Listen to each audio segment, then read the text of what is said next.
Votre signature, la première du mardi. Bonjour Jenny Bastier. Bonjour à tous. Vous nous parlez de Michel Houellebecq qui sort ces jours-ci un nouvel album avec le musicien Frédéric Loh ainsi qu'un recueil de poèmes intitulé Combat toujours perdant.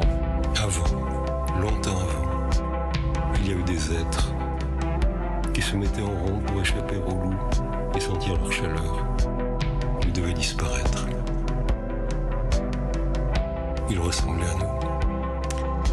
J'aime beaucoup cette chanson, je la trouve assez belle et simple et je vous invite à l'écouter. Houellebecq se fait dans cet album le poète de la déshumanisation du monde. J'aime beaucoup sa voix qui a le son un peu d'une civilisation qui s'éteint, plate, douce, usée, intensément désenchantée. Vous allez nous déprimer en ce début de semaine, Eugénie. Là, c'est un peu triste quand même, Michel Houellebecq, non ? C'est sûr, il ne faut pas écouter ça pour faire son footing. On ne peut pas dire que ce soit un grand optimiste, Houellebecq, c'est sûr.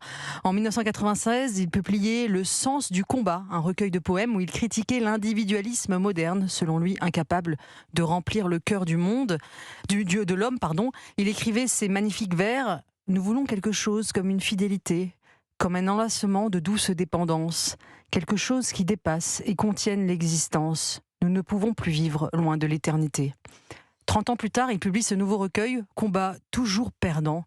Ce n'est pas que l'espérance l'a quitté, il a juste compris qu'elle n'était pas de ce monde. Il a des fulgurances qui sont autant d'épitaphes sur le tombeau de la civilisation occidentale, comme ce vers définitif, il faut être au moins deux pour une guerre civile.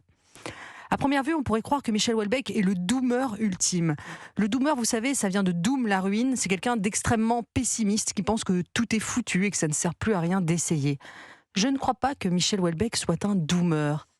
D'abord parce qu'il n'y a aucun cynisme chez lui. Il a au contraire une grande capacité à s'émouvoir, à être touché par le réel. Il peut pleurer en écoutant Michel Delpech ou en évoquant le dévouement de bénévoles en soins palliatifs. Ensuite, parce qu'il n'est en rien sinistre, c'est même l'écrivain le plus drôle qui soit, et dans ce recueil, on retrouve cet humour. Enfin, parce qu'il n'est pas du tout nihiliste.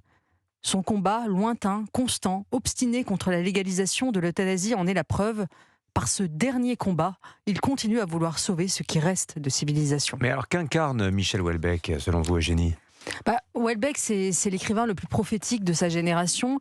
Il a tout prédit, l'extension du marché à toutes les sphères de l'existence, extension du domaine de la lutte, le tourisme mondialisé, c'était plateforme, l'islamisation dans Soumission, la révolte des agriculteurs dans Sérotonine, la victoire des robots dans La possibilité du Nil, la solitude de l'EHPAD dans Anéantir, mais aussi la rancune du mal blanc, les malheurs engendrés par les révolutions sexuelles et même Bayrou Premier ministre.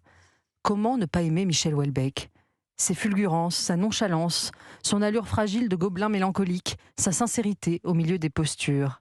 Il fallait le voir ce week-end sur le plateau de Quelle époque de Léa Salamé, où il répondait en phrases simples et hésitantes, mais tout de même perçantes, aux questions qui fusaient, tel un vieux sage, ou plutôt tel un enfant enseignant aux sages et aux savants. En pleine forme, il semblait réconcilié avec la décadence.